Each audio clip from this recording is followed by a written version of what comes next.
Hi guys, this is Bill from Spencer1984.com with another update to The Last of Us Chevy S-10. And after a bunch of checking, measuring, and rechecking, I think I've got myself a plan here. I got a bunch of photos of the S-10 crew cab so I can see how long the rear doors are supposed to be. And then I compared the Blazer and the S-10 cab so that I would have the best place to make the cuts. So on the Blazer, I need to clear the rear wheel opening, but the roof really isn't all that critical. I've got a lot of flat territory up here. The S-10 cab, on the other hand, the doors are nice and flat, but the roof starts to curve as it meets the windshield. So I've got two sets of lines, and I've got them marked with arrows so I know exactly where I need to make my cuts. And there's also the bonus of having offset cuts like this. There's not going to be one weak point right in the middle of the truck. So to make those cuts, I'll be using a long, fine-tooth razor saw, because that'll let me get nice straight lines and won't leave a lot of ugly edges. So that was easy.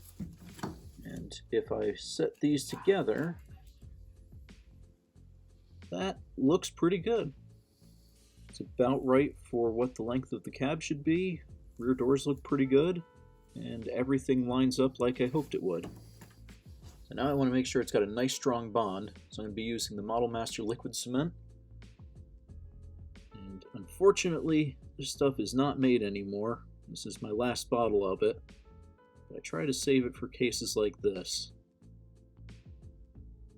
Apply a nice even bead all the way across.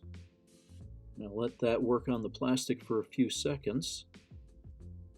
And while that's doing that, I'm going to do the same thing on this half. Again, just a little bead all the way across.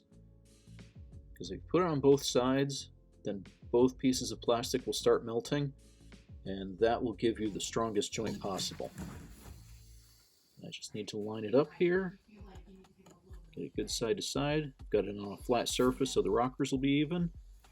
And give it a little squeeze. And once that cures, I'll go ahead and do the sides of it, and that should give me a pretty darn indestructible glue joint.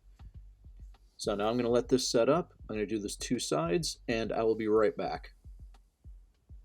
Okay, so got all three panels glued together.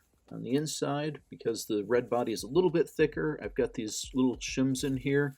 It just evens it out, and yeah, it's nice and sturdy, so I don't have to worry about that going anywheres. I might decide to put a little reinforcing on the inside, but really just need to sand down these seams and that'll be good to go. So, time to work on the box, and for that I did the same thing that I did on the cab, where I got some pictures, took some measurements, and cut it off right where it needs to be. That did lose the front of the box, but I cut that off, and I'm just going to reapply it right here. I beveled the edges a little bit so this will fit in, and once I add some liquid cement to it, the plastic will soften up enough that any irregularities should just melt together. Get this lined up. That looks pretty good. So I'm going to take some extra thin cement, and I'm just going to run a bead right at the corners. Let that soak in. Go ahead and do the same on the other side.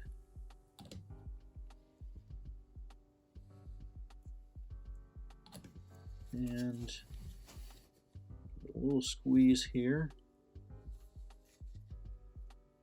Make sure everything is lined up. And now I'm just going to do the bottom the same way. Just going to let that all wick in there, just like that. So you get a little bit of gap over here, but as the glue soaks in, it looks pretty good. So there we have the overall look for The Last of Us Chevy S-10. So now I'm going to give all of these joints plenty of time to set up, and then I'll be able to start doing the sanding and smoothing. In the meantime, I'm going to start work on the chassis and interior. So I will have an update on those next week. You can check back then, and thanks for watching.